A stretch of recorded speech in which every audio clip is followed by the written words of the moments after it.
Dear students, Assalamu alaikum. I hope you all are fine. As we were doing class 10 mathematics book NBF curriculum based on National Book Foundation 2025, syllabus is Federal Board, and we have started already exercise 3.3. We have done question 1, 2, 3, 4 all parts, and now I am going to start question number 5. Write these matrix equation into system of linear equation if possible. तो यहाँ पर आप देख रहे हैं 1 2 3 4 parts हैं, इनको हमने सॉल्व करना है। ठीक है, क्वेश्चन आई होप कि आपको अंडरस्टैंड हो गया होगा। I will read it again.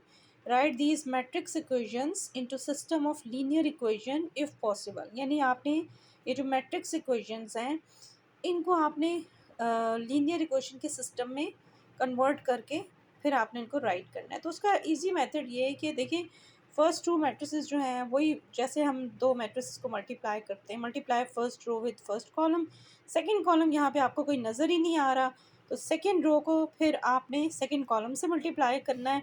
For example 4x plus 2y, इसमें प्लस का साइन आता है सेंटर में, और फिर इसी तरह 3x प्लस 1y, और इक्वल्स टू 6 4 जो है ना, ये कॉन्स्टेंट्स का जो मैट्रिक्स है इसको हम नहीं छेड़ेंगे।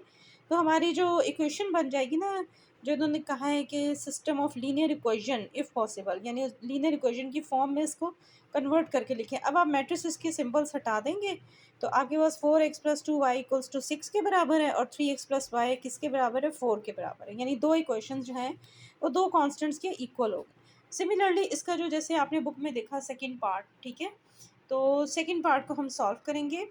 तो सेकेंड पार्ट में है 5 0 0 4 XY, देन 10 20, कांस्टेंट कॉलम है 10 20। तो ये इसमें भी मैट्रिसेस के बाहर लगे हुए हैं, तो फर्स्ट रो को फर्स्ट कॉलम से मल्टीप्लाई करें, सेकंड कॉलम आपको दिखाई नहीं दे रहा, सेकंड रो को सेकंड फर्स्ट कॉलम से अगेन मल्टीप्लाई करें तो it will be 5x plus 0y। ठीक है, और फिर 0x प्लस 4y 10 20 के इक्वल ही है। कॉन्स्टेंट्स का मैट्रिक्स अलग है, तो 5x और 4y, ज़ीरो वाले टर्म्स जो हैं वो ख़त्म हो जाएंगी, एलिमिनेट हो जाएंगी, 10 20 की इक्वल है।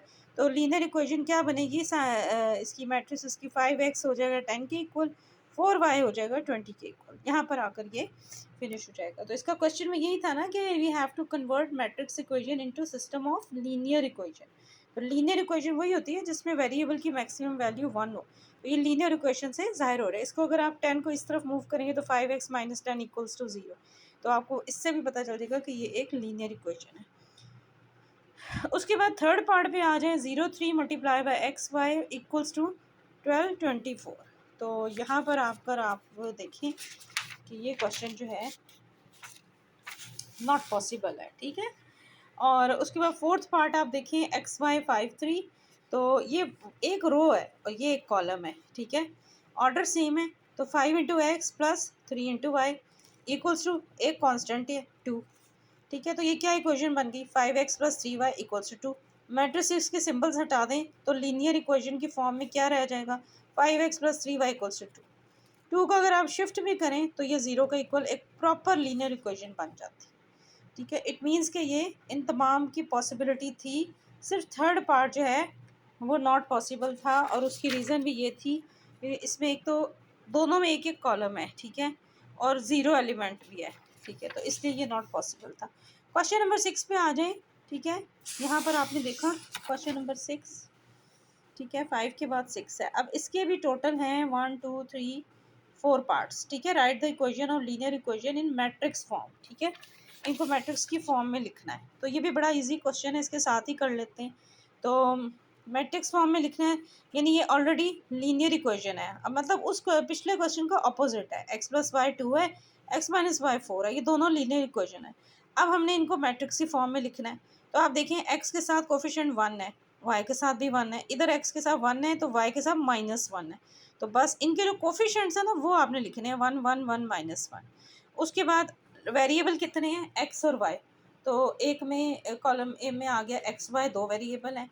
कांस्टेंट कितने हैं, दो ही कांस्टेंट है, 2 4, वो आपने मेंशन कर दिया। सेकंड पार्ट भी आप आ जाएं, वही 2x plus Y 5x minus x 90 और 10।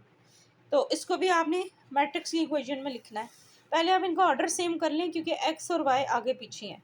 तो 2x प्लस वाई और 5y जो इधर है ना, इसको हटा के पहले -x लिखें। यानी -x + 5y = 2। यहाँ पर आप लिख सकते हैं ordering the equation. Ordering the equation लिख के फिर आप इनको ऑर्डर करें, ठीक है।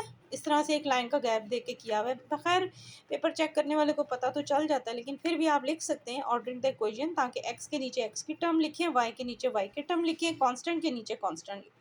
अब आप इनको मैट्रिक्स की फॉर्म की शक्ल दे दें। तो x का कोफिशिएंट 2 है, इधर x का -1 है, y का 1 है, तो इधर y का 5 है। वेरिएबल दो ही हैं एक्स वाई, कांस्टेंट भी दो हैं 90 और 10। इनके साथ हमने सिंबल्स लगा दिए मैट्रिसेस के, जो बार्स होती हैं, तो उसके बाद रेक्टेंगुलर बार्स होती हैं थोड़ी इनकी। तो बस सिंबल से पता चल गया कि ये मैट्रिक्स की फॉर्म में आ गया। बस आगे तो कोई इतना काम नहीं है। थर्ड पार्ट में y = 3 x = 4, तो इट मीन्स कि y 3 के इक्वल है, x 4 के इक्वल है। जस्ट मैट्रिक्स का सिंबल लगा दिया। इसमें कोई ऑर्डरिंग वाली और वो शिफ्टिंग वाले वेरिएबल्स वाला कोई ऐसा चक्कर नहीं था, बस सिंपल तरीके से ये क्वेश्चन सॉल्व हुआ। फोर्थ पार्ट है इसका, तो उसमें हमने पहले x की टर्म लिखी 5/2x - 3y = 1। अब अगली क्वेश्चन में y पहले, तो आप इसको भी शिफ्ट करें। पहले आप ऑर्डरिंग द इक्वेशन लिखें, -4x पहले आ जाएगा, प्लस हाफ ऑफ y - 2। अब आप इनको मैट्रिक्स बाहर में लिख लें, तो ये आपकी मैट्रिक्स इक्वेशन बन गई, यानी 5/2x - 3y -4x plus half of y = 1 2। तो ये आपका क्वेश्चन यहाँ पर कंप्लीट हो गया। और अगर आप इनके वेरिएबल्स एक्स वाई को अलग कर दें, कॉन्स्टेंट्स को अलग कर दें, तो बिल्कुल प्रॉपर मैट्रिक इक्वेशन बन जाए, ठीक है।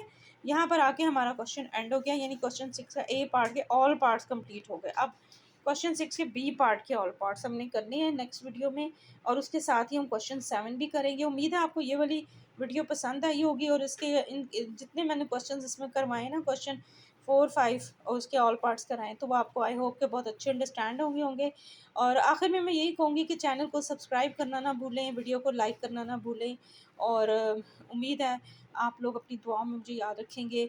इसके साथ ही इजाज़त चाहूँगी। अल्लाह हाफिज़।